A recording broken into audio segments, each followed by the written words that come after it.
People, especially in Bangladeshi people, they are very much interested to make a very friendly relationship with Pakistan, and even the constitutional norm of Bangladesh is that friendship to all and malice to none.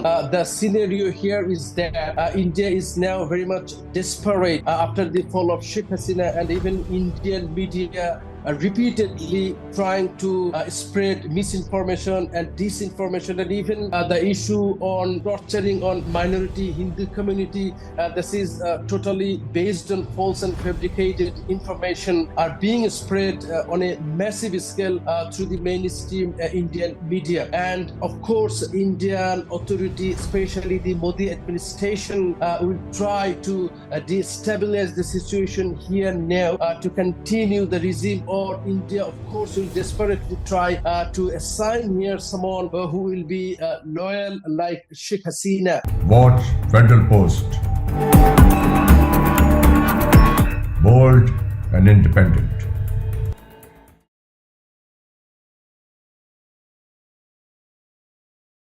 Assalamu alaikum. This is Hasan Zafar with Talking Politics. I'm joined by KamruZaman from Bangladesh. KamruZaman, let me introduce. He is a TRT Bangladesh correspondent, and he's a senior journalist. We'll be talking about Pakistan-Bangladesh situation that is emerging. Thank you very much, KamruZaman for joining me. You're most welcome, and thank you for having me. Indeed. The situation is developing very fast since August 2024. How do you see the Pakistan-Bangladesh relationship developing in the aftermath of the toppling down of Hasina Wajid regime?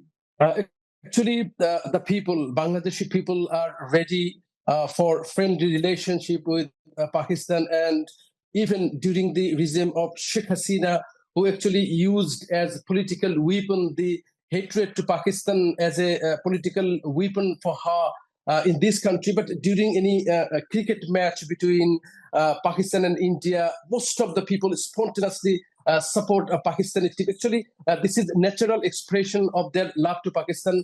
People, especially in Bangladeshi people, they are very much interested to make a very friendly relationship with Pakistan, and even the constitutional norm of Bangladesh is that friendship to all and malice to none. But after the fall of Sheikh Hasina, who was actually very much subservient and loyal to India, and even Bangladeshi people as well as analysts mark Sheikh Hasina as a puppet of India. So after the fall of Sheikh Hasina, through a massive student movement that gradually turned into a mass uprising, the people now expressing their expression very freely.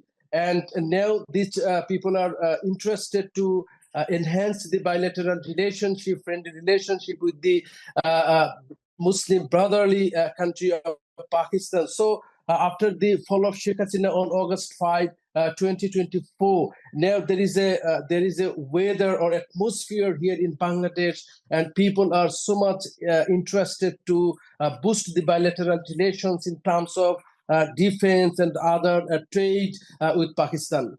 Right. This is very interesting. We heard reports that India is still pumping money into Bangladesh to the people who were supporting Hasina Wajid regime, and which is largely the Bangladeshi bureaucracy, in which maybe still some support resides for the old regime. How far is that correct, that India is still trying to come back through money? Actually, for this, we don't have any formal statement from any government intelligence source. So I can't say very straightforwardly on it. But the scenario here is that India is now very much desperate after the fall of Sheikh Hasina, and even Indian media repeatedly trying to spread misinformation and disinformation, and even the issue on torturing on minority Hindu community. This is totally based on false and fabricated information are being spread on a massive scale through the mainstream Indian media.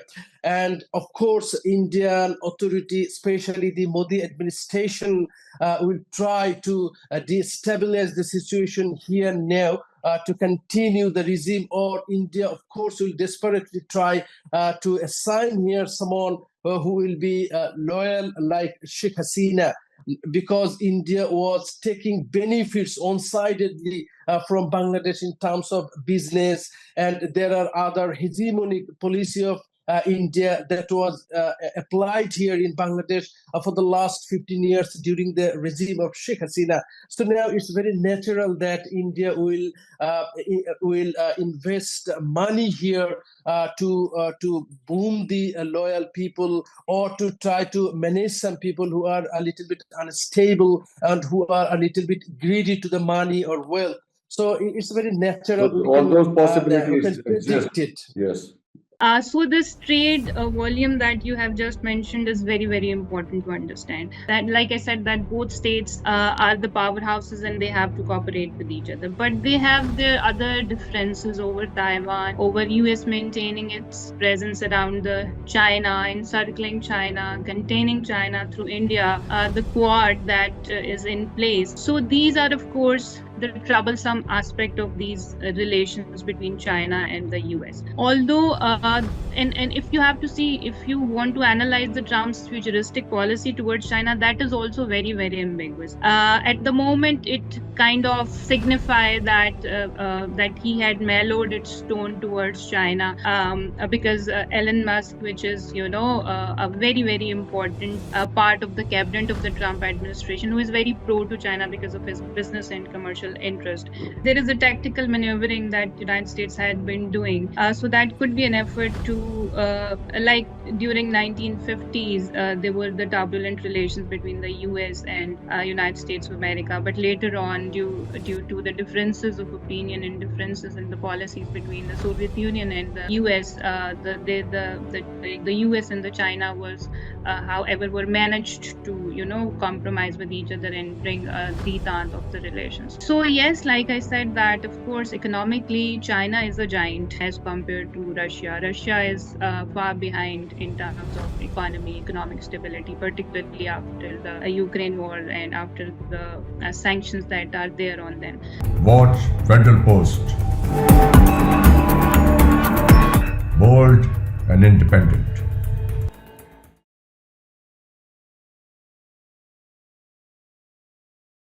Assalamu alaikum. This is Hasan Zafar with Talking Politics. I'm joined by Professor Saira Abbasi Saiba from Bahria University, Islamabad. She is a faculty member of International Relations Department. Thank you very much, madam, for joining.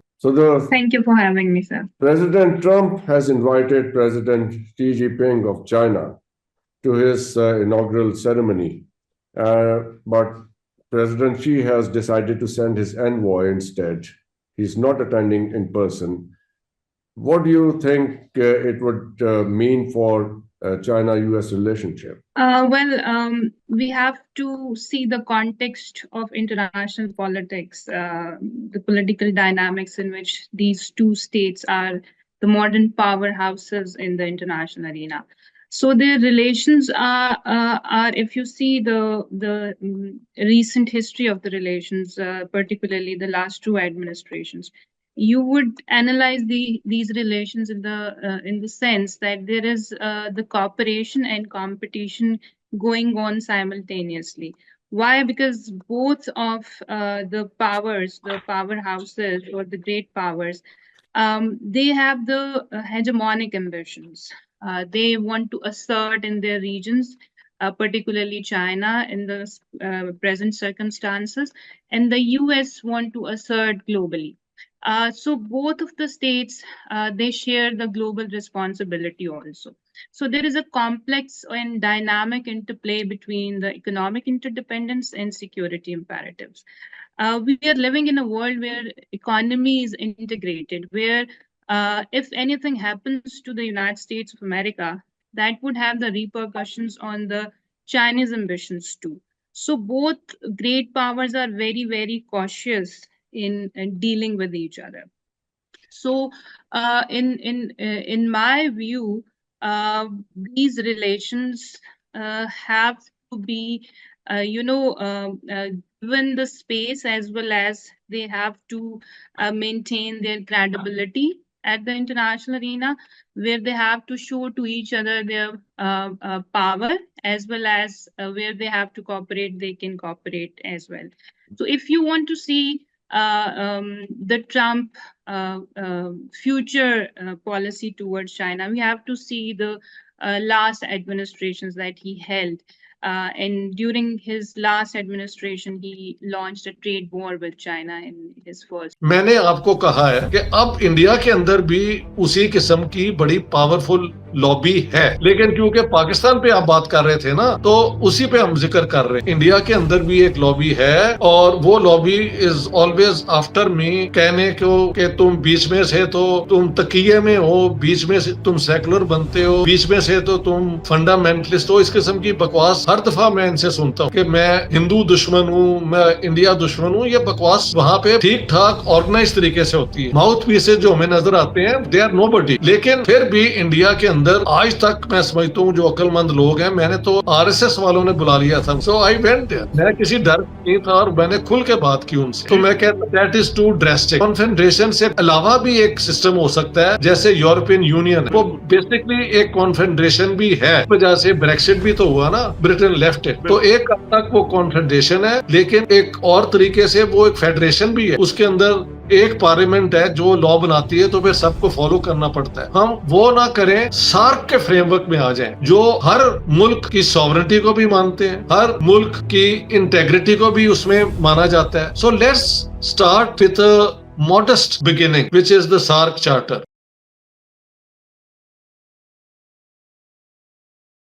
लेकिन sir, Pakistan को हम एक monolithic entity के तौर पर तो यहाँ न रखेंगे, क्योंकि यहाँ पर ये मिसालें भी हैं। आपने खुद बड़ी अच्छी मिसाल दी, फरवरी 1999 में अटल बिहारी वाजपेयी आए तो किस तरीके से नवाज शरीफ ने इस्तकबाल किया। हालांकि यहाँ भी हम जानते हैं कि जमात इस्लामी जैसी प्रॉक्सीज खिलाफ एहतजाज कर रही थी कि वाजपेयी क्यों आ रहे हैं, फिर भी वाजपेयी यहाँ आए, नवाज शरीफ ने बड़ा अच्छा गुडविल जेस्चर दिया। उसके बाद कारगिल हुआ, वो आपको बहुत बेहतर पता है कि किस तरीके से वो कारगिल हुआ, नवाज शरीफ को पीछे हटाना पड़ा। फिर आप याद कीजिए 2008 के बाद भी जब जरदारी ने बात की कि हर इंडियन के अंदर छोटा पाकिस्तानी, हर पाकिस्तानी के अंदर छोटा इंडियन बसता है। उसके बाद नवाज शरीफ के अगर हम देखें, होली मनाना या दिवाली की तकरीबात मनाना, इंडिया से ताल्लुकात बेहतर करने की बात करना। 2014 में इस्टेब्लिशमेंट की मुखालफत के बावजूद नवाज शरीफ मोदी के उधर हलफ बर्दारी की तकरीब में गए। तो आप नहीं समझ रहे कि पाकिस्तान में जो कुछ पॉलिटिकल हलके हैं वो इस तरह इंडिया हेट्रेड में अब नहीं है, पहले होंगे, 90s में होंगे, लेकिन अब उनके अंदर वो इंडिया के खिलाफ वो हेट्रेड नहीं है। तो क्या हम पाकिस्तान को मोनोलिथिक तो नहीं ना करेंगे? आप भी सर पाकिस्तान आते जाते हैं, यहाँ भी तो कई लोग ऐसे हैं जो पंजाबियत की बात करते हैं, सांझे कल्चर की बात करते हैं, वारिस शाह गुरुओं की बात करते हैं। तो यहाँ हम पाकिस्तान को मोनोलिथिक तो सर नहीं ना कहेंगे। मैं आपसे रहनुमाई चाह रहा हूँ।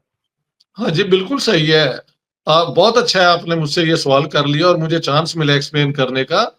लेकिन सबसे पहली पॉइंट मैं ये कहना कि अब ये जो सियासत हुई, तो नवाज शरीफ को तो इन्होंने प्राइम मिनिस्टर नहीं ना बनने दिया, जी जी, जिनके पास पावर है। तो ऐसे लोग जो एक मुख्तलिफ सोच रखते हैं, और नवाज शरीफ साहब यकीनन इस एतबार से पुराना जो उनका ज़हन है वो अलग होगा, लेकिन वो तब्दील हो चुका हुआ है। और इसके अलावा आप देखें, जहां जहां मैं गया हूं पूरे सिंध के अंदर, पूरे खैर लाहौर इस पंजाब यार, यहाँ पे सारे लोग होते हैं। हाँ जी, बहुत बड़े, बहुत सोचने वाले इंटेलेक्चुअल लोग हैं जो नॉर्मल रिलेशन चाहते हैं, जो दोस्ती चाहते हैं, जिन्हें सर तो नाज है, पंजाबियत पर नाज है। पाकिस्तान बिल्कुल मोनोलिथ नहीं है, बिल्कुल मोनोलिथ नहीं है। लेकिन यह भी साथ नोट करने वाली बात है कि इन हालात में डीप स्टेट ने नवाज शरीफ को नहीं ना बनने दिया prime minister. So what I am trying to say is के the deep state alone has to change its ways. एक दफा वो चेंज करें, बहुत लोग हैं जो हमारे साथ आएंगे और ये सारा कुछ एक्चुअली पाकिस्तान के हक में होगा। अपने लोगों को भूखा मारना, अपने लोगों की जो रोजमर्रा की बिजनेस है, दुकानें बंद करवा देना, ये कहाँ की अकल की बात है यार? सही, बिल्कुल ये जुल्म है हमारे अपने लोगों के साथ. ये it is violation of not only human rights but humanitarian rights. ये लोगों को भूखा मारना, उनको बेबस कर देना, ये कोई अकल की बात है? आप देखें, मैंने जब चेक किया, मुझे गलत फहमी थी, पता लगा कि 2% से कम हम इस्तेमाल करते हैं एजुकेशन पे, सही. ऐसे और हेल्थ पे तो 1% भी नहीं खर्च करते यार. ये जुल्म है. जुल्म है सर. डॉक्टर साहब, मैं बड़ी इसको क्राइम समझता हूँ. ये इट इज क्राइम.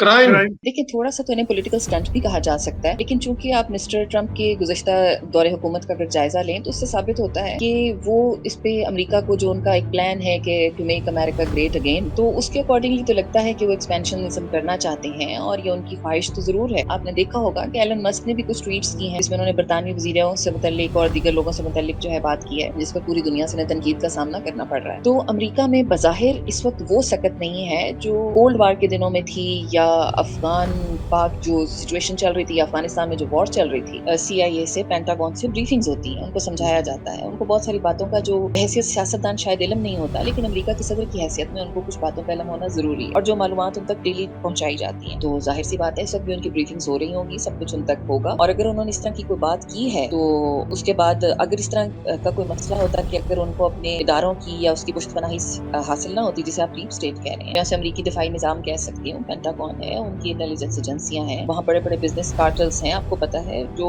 बड़े बड़े डोनर्स हैं असरअंदाज होते हैं. तो यकीनन उन सब की कोई हिमायत, कोई मशवरा या कोई माइंड में कोई बात है तो ट्रंप ने ये ऐलान किया.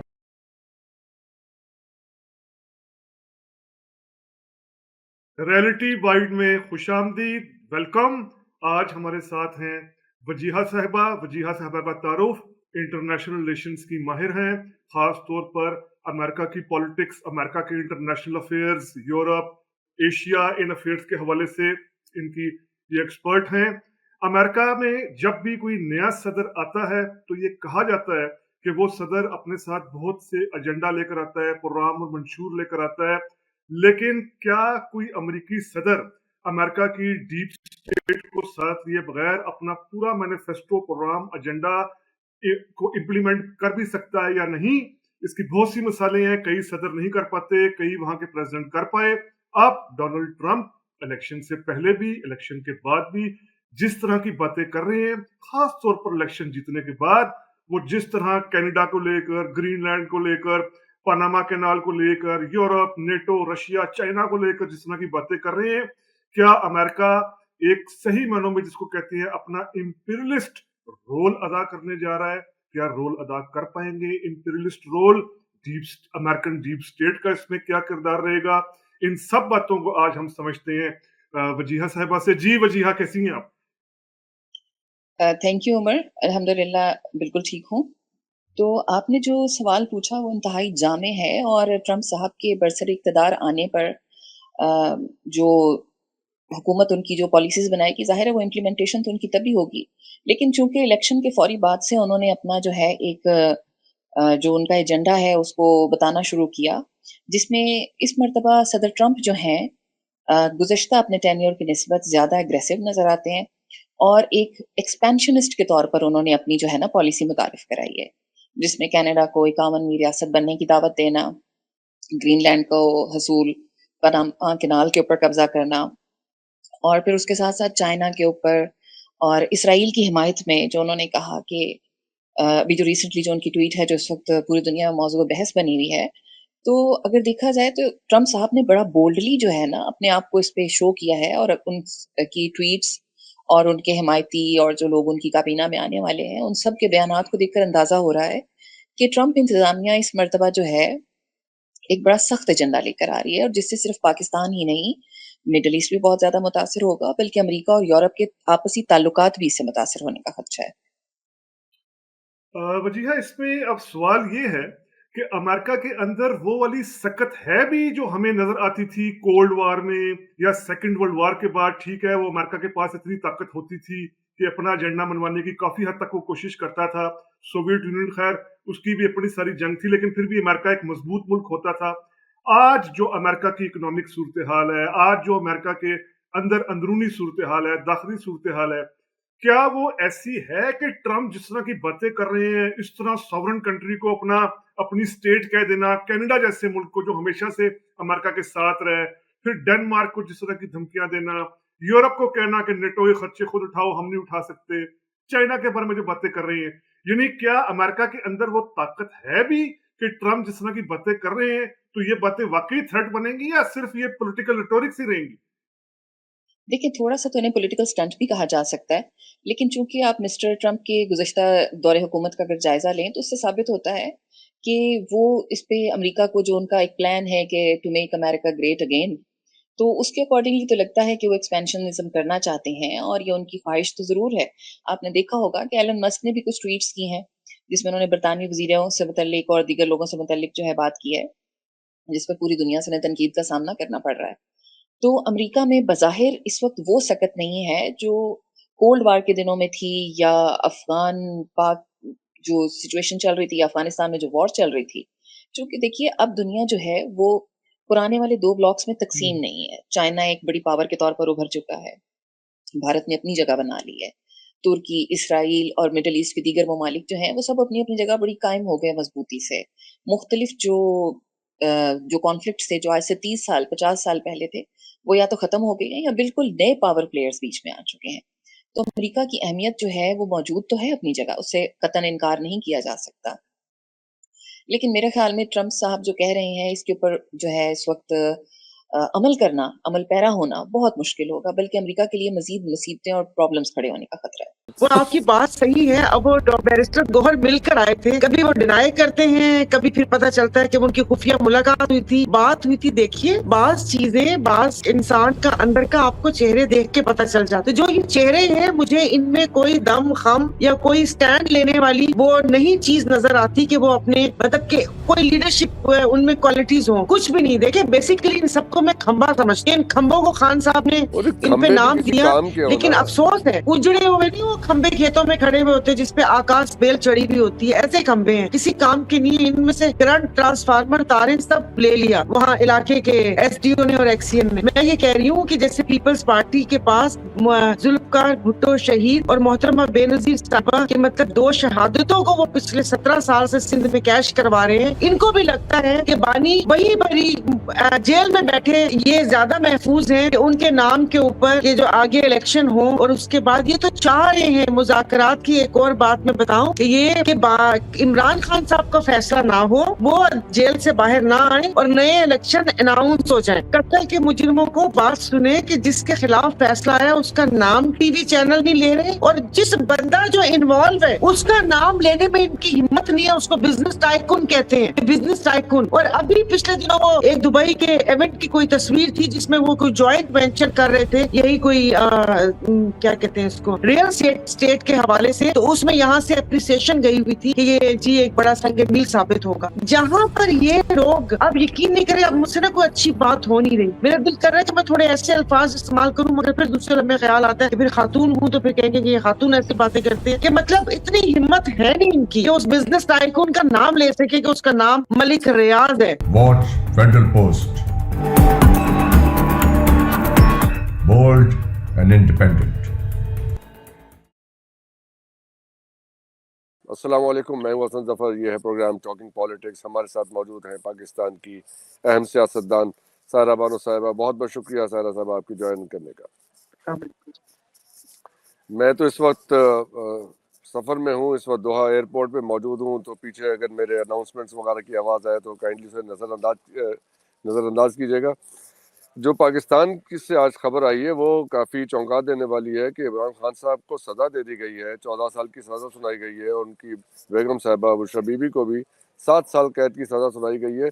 یہاں تو مذاکرات چل رہے تھے اور اچانک یہ سزا سنا دی گئی, یہ کیسے ہو گیا؟ السلام علیکم ڈاکٹر صاحب, آپ سفر میں ہیں, سفر بخیر خیریت سے واپس آئیں. بہت بہت ہم لوگ تو شکریہ. سفر میں, پورا پاکستان, یہ 25 کروڑ عوام, ہم پچھلے تقریباً 2 سال سے سفر کر رہے ہیں.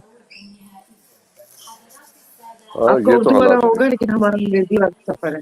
جی جی جی. تو سفر کر رہے ہیں. آپ نے کہا کہ یہ جو آج کا جو ایک ویسے تو ہر دوسرا دن سیاہ دن ہوتا ہے یہاں تاریخ میں، پاکستانی سیاست کی تاریخ میں، لیکن آج جو پورے نظام کے منہ پر کالک ہوتی گئی ہے وہ آپ نے کہا کہ چونکا دینے والی. جو پچھلے 4 دن سے سو کال صحافی وہ تو منو ان یہ فیصلہ سنا رہے تھے، تو اس سے پتا چلا کہ یہ ہمیں معلوم تو تھا کہ وہ فیصلہ کہاں وہ محفوظ رکھا جاتا ہے، تو جہاں یہ فیصلہ رکھا گیا وہاں وہیں سے انہی صحافیوں کو یہ انہوں نے 24 گھنٹے پہلے پورا فیصلہ پڑھ کے سنا دیا گیا کہ یہ ہوگا. تو چونکا دینے والا کچھ نہیں تھا. ان 2 سالوں میں جو کچھ ہو رہا ہے، جس گراوٹ کا شکار ہیں یہ حکمران اور ان کو لانے والے، اس سے مطلب کوئی اور اچھی چیز کی بعید نہیں تھی.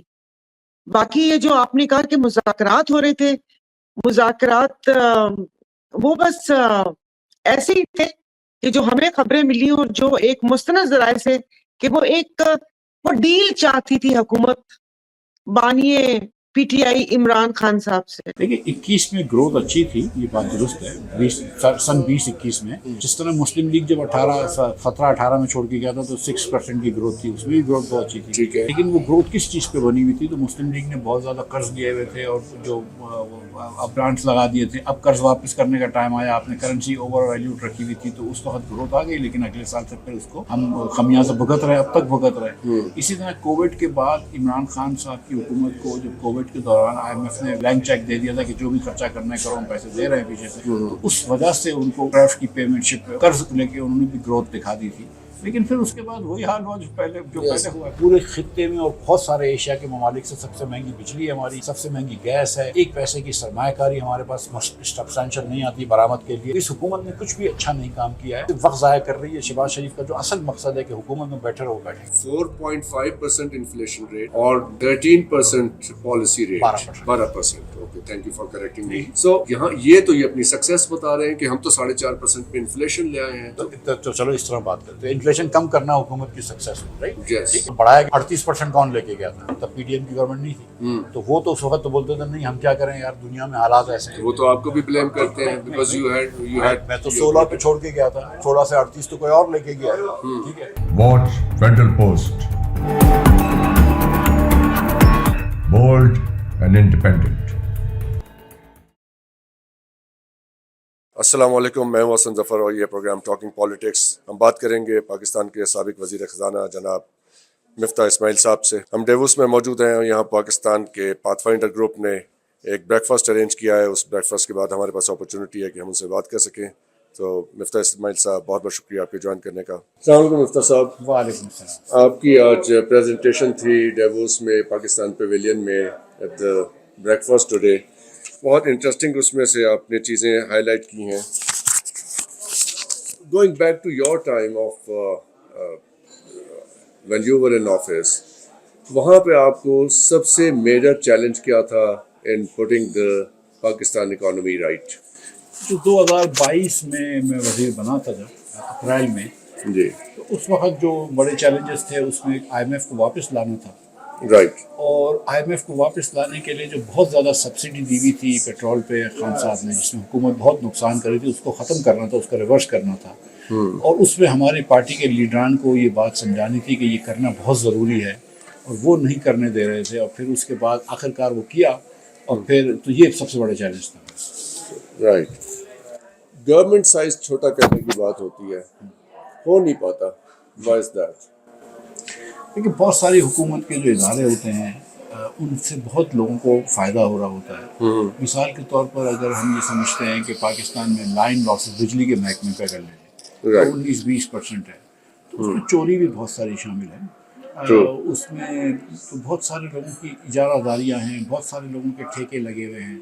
تو وہ سب ریزسٹ کرتے ہیں، باتیں کچھ اور کرتے ہیں کہ کیا ہو گیا اور پبلک انٹرسٹ ہے اور یہ ہے.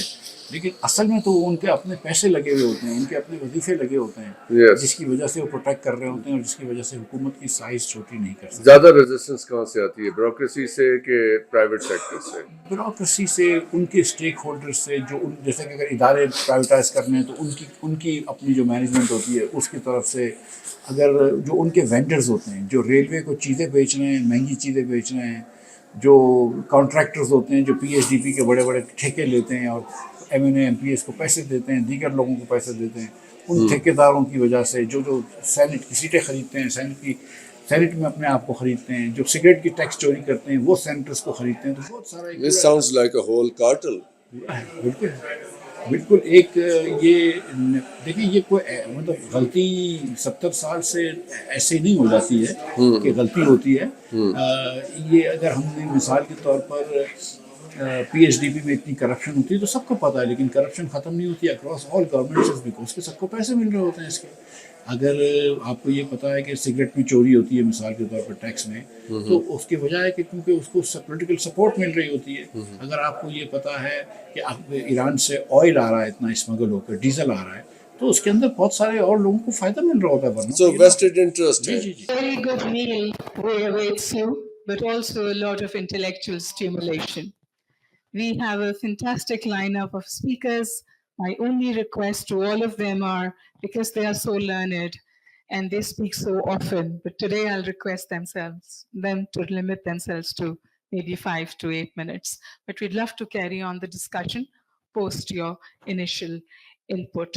So the theme for the last two World Economic Forums were polycrisis, and that term proliferated globally. In Pakistan, you heard about people talking and saying about what is polycrisis and how do we address it.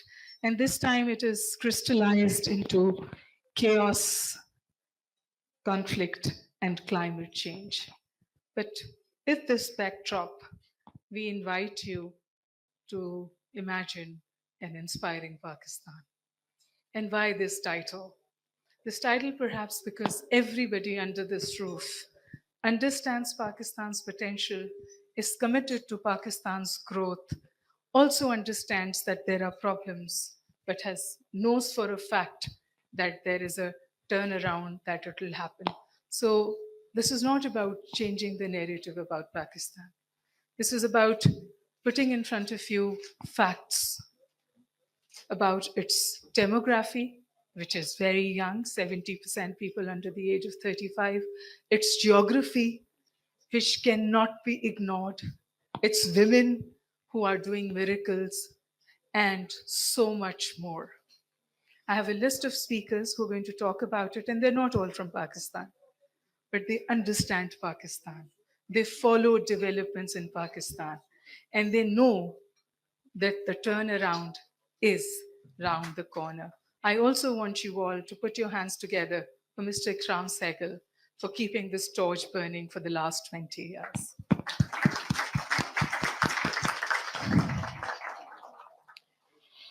So my first speaker is Michael Kugelman, director of the Wilson Center for South Asian Institute. He also writes on policy affairs, and at least 50% people in this room follow him on Twitter.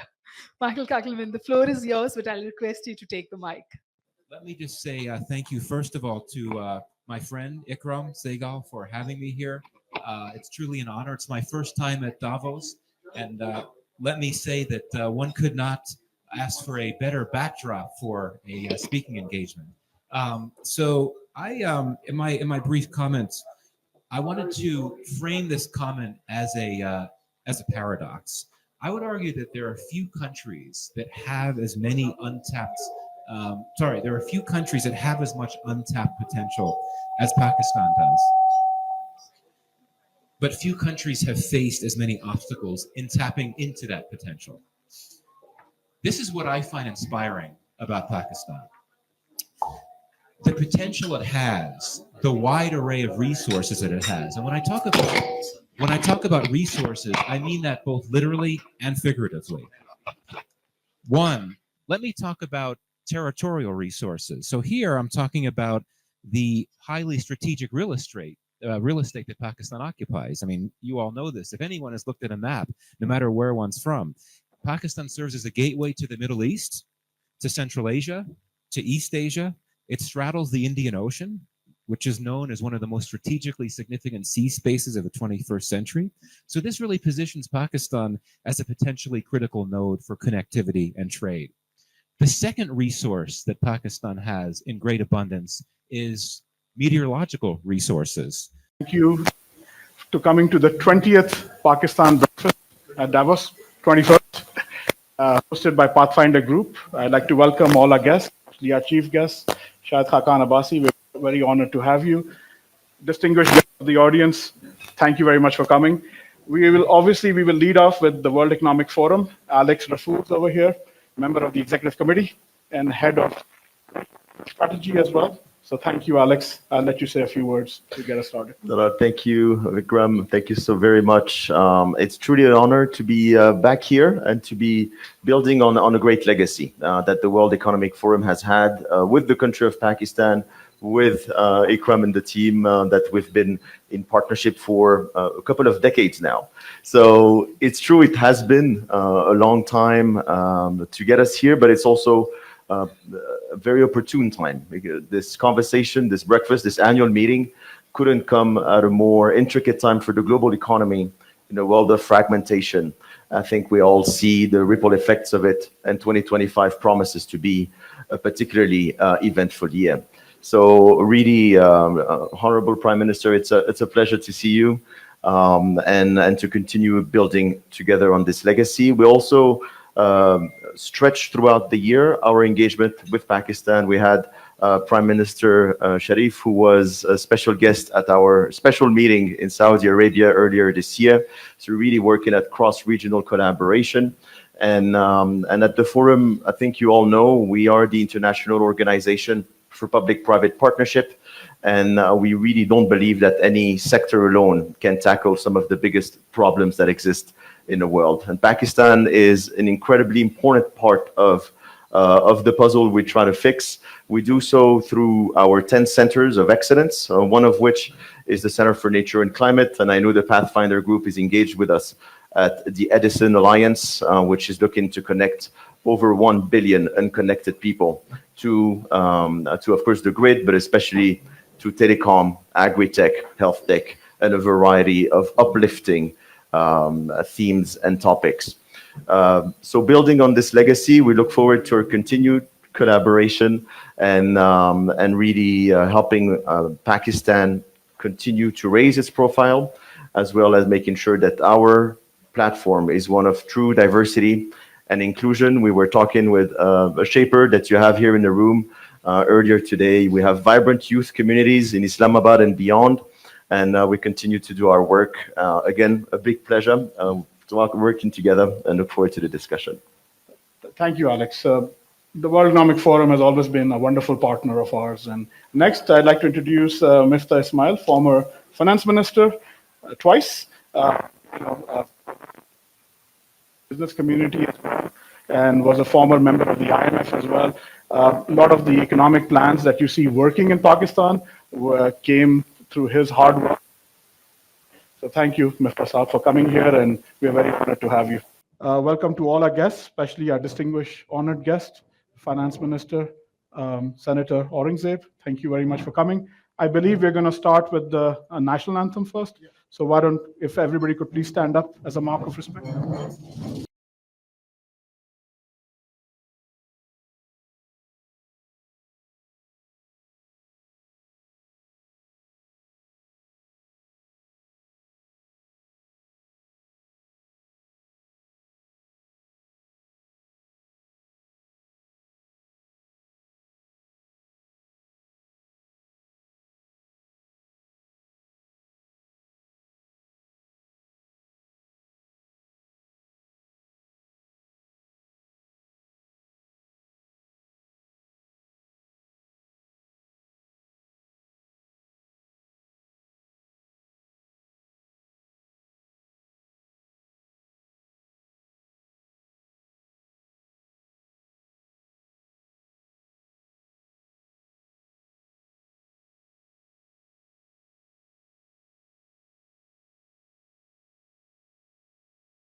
Again, I would like to thank everybody for joining us. As you know, we've been doing this now for over 2 decades by the Pathfinder Group, and we're very honored to have Olivier Schwab over here from the World Economic Forum. The World Economic Forum has been a consistent partner both for the Pathfinder Group but also for Pakistan as well. So thank you. Olivier serves as the Managing Director at the World Economic Forum, and I think of particular note for me is he's always been head of the technological innovations that the World Economic Forum has been pushing. So thank you very much, Olivier, for joining. I'd like to start with you. Oh, thank you. Thank you, Zara, and thank you for inviting me to the Investment in Pakistan lunch, and in the name of the World Economic Forum and the managing board that I represent, a warm welcome to Davos, although we're already Wednesday and many of us have been in Davos for a few days already. We're so grateful for Pathfinder's Group, a long-standing partnership with the World Economic Forum, stretching now, I think, 30 years, over 30 years. And so thank you, Ikram and Zara, for your long-standing commitment. And when you first started coming to Davos, I was actually a student driving around the limousine in the early 90s. So a lot of time has passed since then. We also have the privilege to have in Davos Honorary Minister Aurangzeb. Thank you for joining us and for engaging with our program. And I want to recognize also, while I have the stage, the contribution of Prime Minister Sharif at our World Economic Forum special meeting in Saudi Arabia, which we had last year in April, where he delivered the closing address. And we would love to build on his engagement, on this engagement and your engagement here, to continue our relationship with Pakistan. As you know, we strive to build and promote public-private partnerships, and we bring together leaders from business, from government, from academia, from civil society for over 50 years here in Davos. And the theme of this annual meeting this year is collaboration for the intelligent age. And collaboration we need. Of course, geopolitics, climate, and technology are some of the big themes that are being discussed this year here in Davos. And intelligent age really refers to this notion that we have all these technologies now converging from AI to sensors, to synthetic biology, to quantum computing, converging and evolving exponentially. And that creates tremendous opportunities for medical research, for climate, for energy, but also for education. But of course, we want to make sure that the development and deployment of these technologies benefit society as a whole and all humans. And that is really at the core of the conversations here in Davos. We're currently running over 150 initiatives spanning across all of these issues, which I mentioned, with our partners to drive impact at a global scale. And one of the flagship initiatives I'd like to highlight here is the Edison Alliance. This is a collaboration to foster digital inclusion, which has already achieved its objective to connect 1 billion people to essential services like healthcare, education, finance, to digital platforms. And Pathfinder Group has been one of the leaders in this initiative, also with its project, the Azan mobile account scheme, which provides financial access to the impoverished and vulnerable communities in Pakistan, and has catalyzed that. And I understand the scheme has already, in a very few years, closed on 12 million accounts. So congratulations for that. It's a demonstration of our multi-stakeholder approach to work between industries, to work with regulators, and we're really grateful for Ikram and your engagement and Pathfinder's engagement over so many years. And I wish you really a wonderful continuation of your stay here in Davos. Thank you. We welcome our chief guest, Chief Minister Bugti. Thank you very much for coming.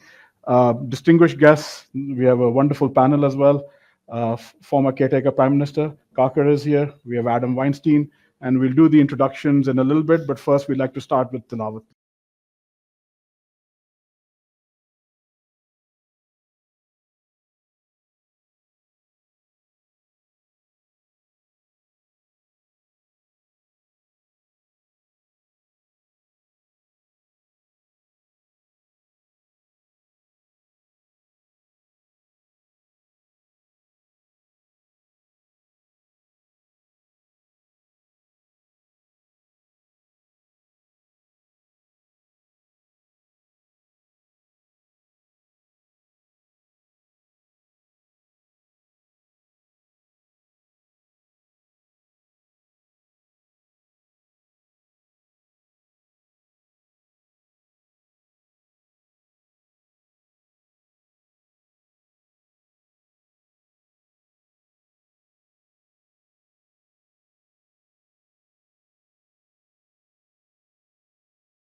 We have a distinguished panel, but I would like to start first with Senator Kakar. If you'd like to say a few words. Senator Kakar, as I said, was a former caretaker Prime Minister, but also has served in the Senate in various capacities. His views on foreign policy and internal affairs are well known. A true intellectual. We're delighted to have you, sir. Thank you so much. It's always a pleasure and honor to be in the midst of Davos community, Davos Pakistani community. And Pathfinder and Mr. Ikram was the one who ushered me and introduced me to World Economic Forum many years ago. And from there on, we continued with this relationship. Today, I'm again so happy that I am sitting next to my very dear friend Sarfraz, who happens to be leading the province in a very challenging time. Very capable individual in that part of the world where Pakistan is facing quite a peripheral challenges in real terms. And when there is a crisis, you look for leadership, you look for strength, you look for inspiration throughout the globe, I guess. And we are quite lucky to have him over here.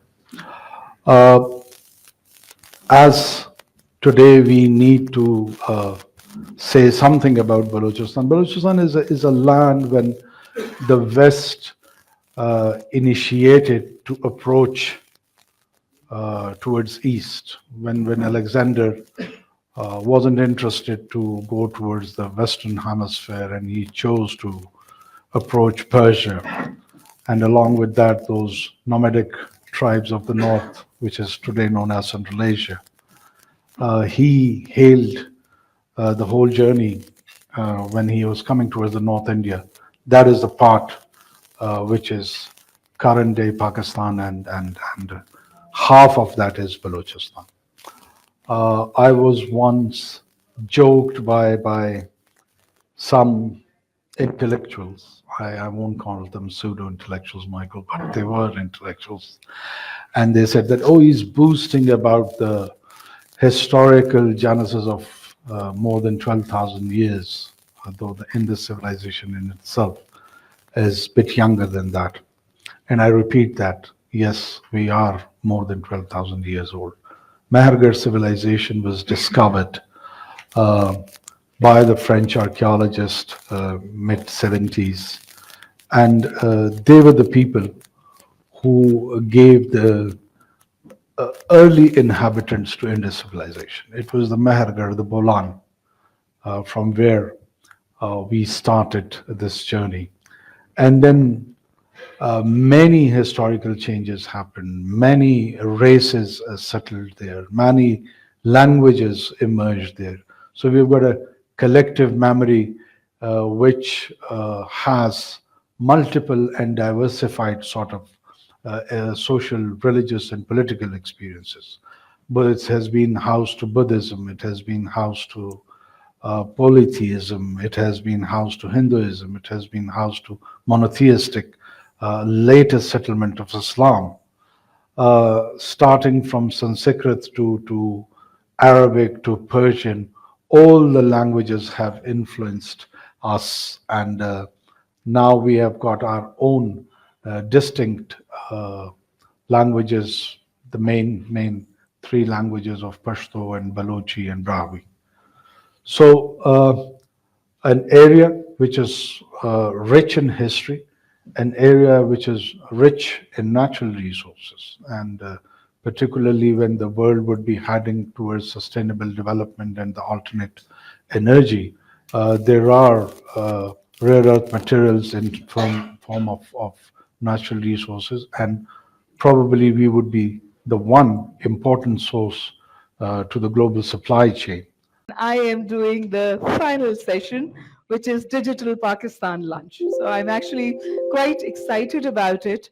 The reason is that, as you all know, the theme of the World Economic Forum this year is collaboration for the intelligent age. And we all know that there is now no convincing needed on the point that if you do not ride the technology tide, you may get behind or you may be left behind. For countries like Pakistan, it is even more of a challenge. It's a developing country, various constraints and compulsions. We've talked about them extensively in the 3 or 4 sessions that we had, and some very candid, open conversations took place. The challenges were quite clearly identified, but I'm glad we are sort of ending the activities of the Pakistan Pavilion on Digital Pakistan Lunch. And why do I say that? I say that because Pakistan, despite its problems, has somehow is actually riding what I call the technology tide. And why do I say that? I say that because the internet penetration stands at 45.7%. But more interestingly, cellular mobile connects are almost 80%.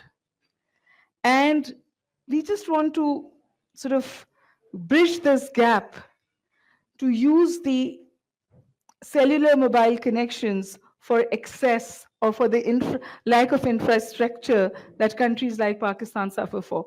We have fantastic examples from Africa where it is being done. And at the same time, in the conversations that we have, I'd like to address the digital divide. And my personal face-to-face with digital divide happened when COVID hit us and we shut down the classrooms. I was associated at one of the best institutions of Pakistan at that time. I was teaching there. We were an institution that went online in 48 hours. We did that. But then we also realized that although we catered to a comparatively privileged class, the digital divide existed. लड़कियों और लड़कों के रिश्ते ना होने की क्या वजूहात हैं आपके मुताबिक? स्टैंडर्ड के ऊपर जो है वो जिंदगी अपनी गुजार रहे हैं और जब तक हम इस मयारात को, इस फ्रेम को खत्म नहीं करेंगे अपनी लाइफ से, हमने अवेयरनेस देनी है कि ये एक्सपेक्टेशंस जो है ना, सारी जो परफेक्शन है ये हमें चाहिए, हमें हर चीज में परफेक्शन चाहिए कि ये होंगी तो हम रिश्ता करेंगे। आप ये देखेंगे किसी दौर में जो साहिब इल्म था ना उसकी इज्जत होती थी। आज जिसके पास बड़ी गाड़ी है, जिसके पास ज्यादा पैसा है, उसको इज्जत की निगाह से देखा जाता है, चाहे वो उसका इल्म से ताल्लुक हो या ना हो। कि वक्त के साथ साथ इंसान को जो है वो यानी कि स्टेजेस आती हैं कि उसको तरक्की मिलती है, लेकिन हम कहते हैं नहीं, हमें कामयाब चाहिए। और वो कहते हैं ज़मीर जाफ़री की ज़िंदगी नीचे कहीं मुँह देख के ही रह गई, इतना ऊंचा ले गया जीने का मेयार आदमी। तो खुद यानी कि सेल्फ मेड होना चाहिए इंसान को, चाहे वो मर्द है या औरत है। अस्सलाम वालेकुम, दिस इज अमर, आप देख रहे हैं कॉकटेल। अक्सर हम सुनते हैं कि लड़कियों के वालिदैन उनके रिश्ते ना होने की वजह से बहुत परेशान होते हैं।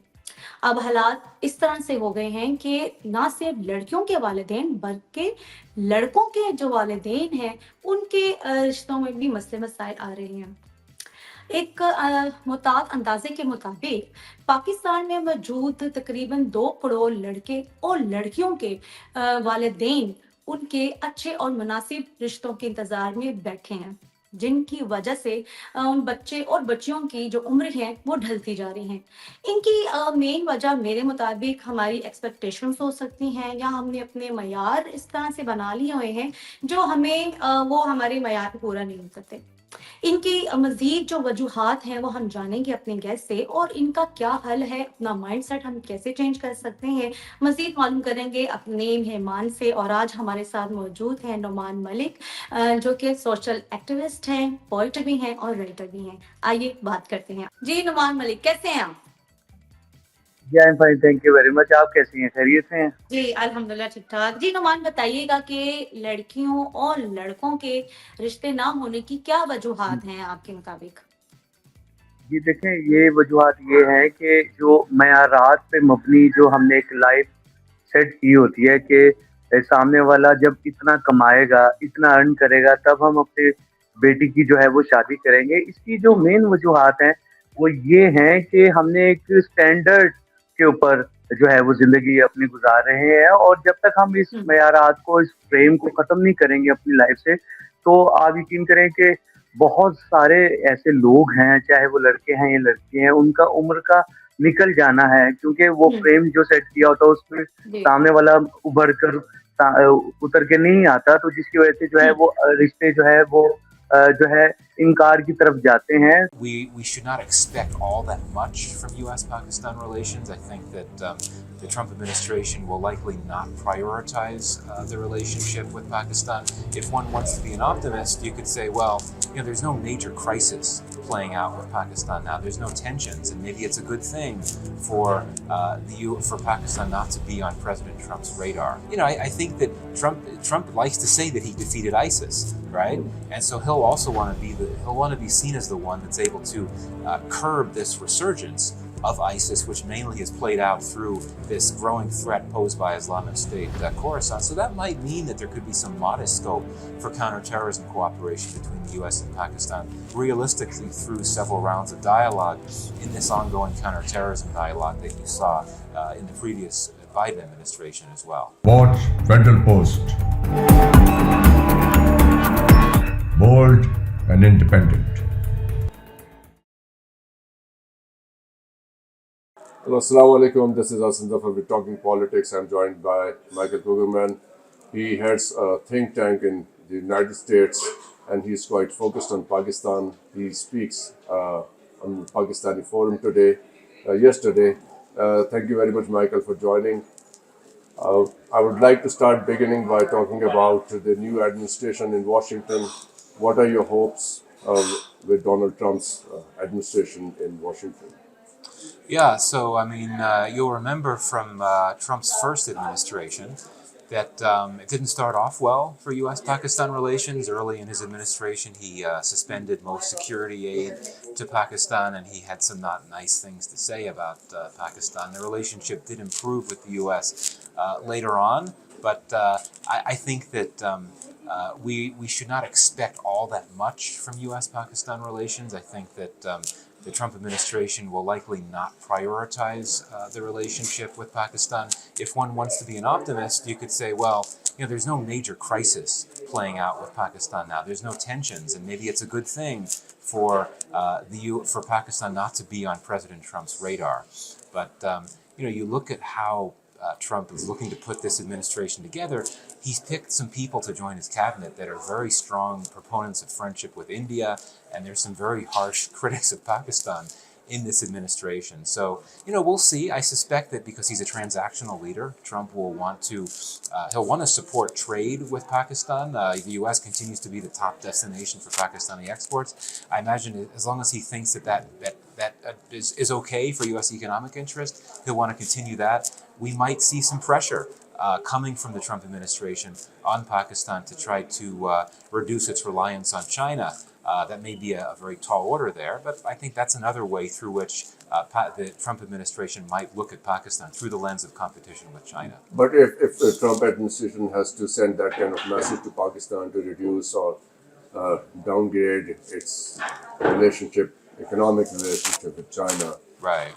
They need to have some kind of leverage over Pakistan. If you're not offering anything, how can you ask Pakistan to make any kind of adjustments with other neighbors? Right, exactly, and this is the challenge for the U.S. I mean, the U.S. has had a policy for quite a few years called the Indo-Pacific policy, which is meant to counter China by essentially providing alternatives to the types of assistance and support that China provides, like infrastructure assistance. But the U.S. has not been able to match what China has been able to do. And certainly if you look at Pakistan, you have CPEC, which is something that the U.S. has never been able to approach. I mean, there are possible ways that the U.S. can go about this. There's an agency in Washington called the International Development Finance Corporation, the DFC. Right. It's essentially a tool of the Indo-Pacific policy, and it has sponsored infrastructure assistance in countries around South Asia. And it's interesting that you have had senior leaders from DFC visiting Pakistan over the last few years, exploring possible investments, and it's seen through the lens of U.S.-China competition. The idea is to bring DFC projects to the countries of the region to push back against China. Again, China is already so present in Pakistan, it might be hard to do that, but I do think the Trump administration might look favorably upon the idea of trying to scale up DFC projects in Pakistan, where the portfolio is quite modest at this point. And if Pakistan is off the table, that means a reduced role of the United States in South Asia, given the relationship, as I suspect, between India and the United States is not as cozy as before after whatever happened in the Indo-Pacific. I think that, yes, I mean, since U.S. forces left Afghanistan, the U.S. posture, so to speak, in Pakistan and Afghanistan has become very different, much more modest, not nearly as deep of a footprint as there had been some years ago. But, I would say this, Trump and his administration will be very concerned about terrorism, about Islamic State Khorasan specifically, which of course is based in Afghanistan. You could be sure that Pakistani officials will try to leverage that U.S. concern about this terrorism threat emanating from Afghanistan next door to Pakistan and try to make a pitch to the administration, the Trump administration, about renewing counterterrorism cooperation. I think this is something that Pakistan tried to do with the Biden administration. The Biden administration, so far as I understand, was not that interested.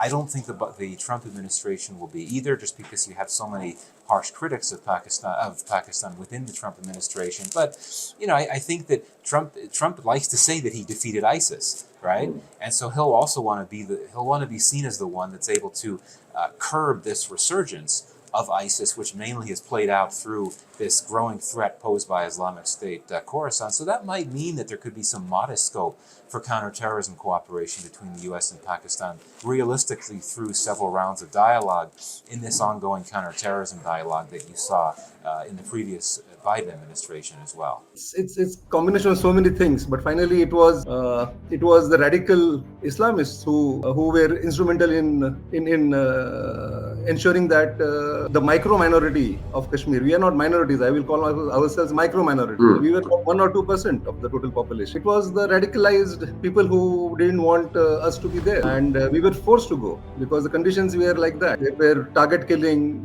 we were killed because we were Hindus. And just to give you an idea that Pandits have been always good in education, and we imparted education to the majority community there, and never ever we got we never had any aspirations to get power in the state. We lived a very normal life and contributed in every walks of life. Governor को वहां से निकालने की क्या जरूरत थी? जगमोहन साहब, मैंने एक्चुअली उनको इंटरव्यू भी किया था एक जमाने में। Oh, really? और वो मुझे बड़ी एकदम आई वाज सरप्राइज, वो بیسکلی پنجابی ہیں اور بعد میں ہم نے پنجابی میں باتیں بھی کی تو انہوں نے کہا بھائی وہاں پہ اتنا برا حال تھا کہ اگر میں وہ وہاں سے نہ جاتے تو بہت زیادہ لوگ مارے جاتے. یہ انہوں نے مجھے پوائنٹ آف ویو دی. تو کشمیری پنڈتوں کو ظاہر ہے اسلامسٹ نے نکالا اور کشمیری پنڈت جو ہیں وہ بڑی ایک تو پڑھے لکھے لوگ تھے اور 1 2 4 پتہ نہیں % وہاں کی پاپولیشن تھی, وہ کسی کے لیے کوئی تھریٹ نہیں تھے. لیکن وہ اسلامزم نے جہاں کشمیری پنڈتوں کو بھی آگے لگایا ہے, انہوں نے پاکستان میں بھی بہت اسلامسٹ نے اس قسم کی ٹیررزم کی ہے.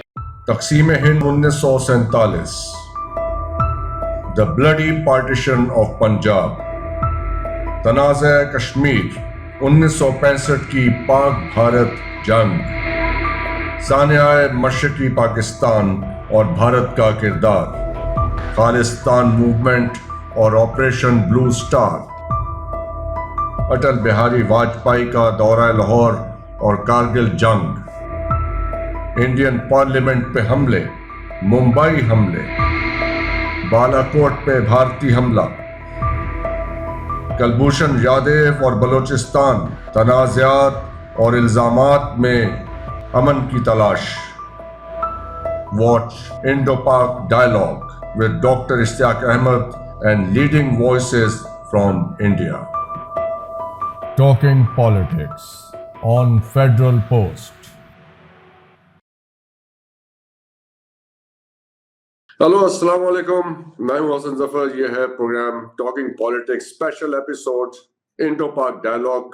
ممبئی سے ہمارے ساتھ ہیں سنجے ساتو صاحب اور ڈاکٹر اشتیاق احمد صاحب ہمارے ساتھ ہوتے ہیں ہمیشہ. ڈاکٹر صاحب وہ آپ جانتے ہیں, تعارف ان کا آپ کے ساتھ موجود ہے. تو آج کا پروگرام شروع کرتے ہیں. گفتگو ڈاکٹر صاحب آپ سے اسٹارٹ کرتے ہیں. ذرا سنجے صاحب کا تھوڑا سا تعارف میں اور کرا دوں آپ کی اجازت سے. ہاں جی بالکل بالکل. سنجے صاحب مینجمنٹ کنسلٹنٹ ہیں اور کافی لمبا انہوں نے سرو کیا ہے. اب ہی از ریٹائرڈ اور مینجمنٹ سیکٹر سے, اور وہاں سے اب اپنی کنسلٹنسی کرتے ہیں. کشمیری پنڈت ہیں بیسیکلی, یہ ان کا I think more important part of his introduction کہ ہی از فرام کشمیر, اور کشمیر کی جو صورتحال ہے which is commonly referred to as the bone of contention between the two nations. So he belongs there. Sanjay Saab, آپ نے لکھا کہ you look forward to the day when things normalize, اچھا ہو جائے کشمیر میں سارا ماحول, and you can go back to your home. تو یہ آپ کا تعارف ہے. جی ڈاکٹر صاحب, if you like to add something before. دیکھیں لاسٹ ایئر جب میں بامبے میں تھا تو سنجے بھائی سے ملاقات ہوئی اور I found him a great humanist. یعنی ان کی کمیونٹی کو کشمیر سے بھگا دیا گیا, لیکن کشمیریت میں یقین رکھنا اور کوئی ال ول نہ رکھنا, یہ بہت بڑی کوالٹی ہے. تو جب ہماری بات ہوئی تو وہاں ہی دوستی بھی ہو گئی. پھر سنجے جی اور ان کی بیگم جو ہے یہاں پہ یورپ میں آئی, سویڈن آئے, تب بھی ہماری ملاقات ہوئی. تو میں چاہتا تھا خاص طور پہ کشمیری پنڈتوں پہ اور کشمیر پہ بات ہو تاکہ ہم اس پرابلم کو سمجھنے میں کوئی ترقی کریں. How to move forward. UN کے ریزولوشن مجھے سب پتہ ہے, وہ ساری چیزیں مجھے جو ہے نا technical I am well aware of, لیکن سنجے جو ہیں یہ انسائڈ سٹوری ہے ان کی, تو آج ہم ان سے سنتے ہیں اور باقی بھی ہم بات کریں گے.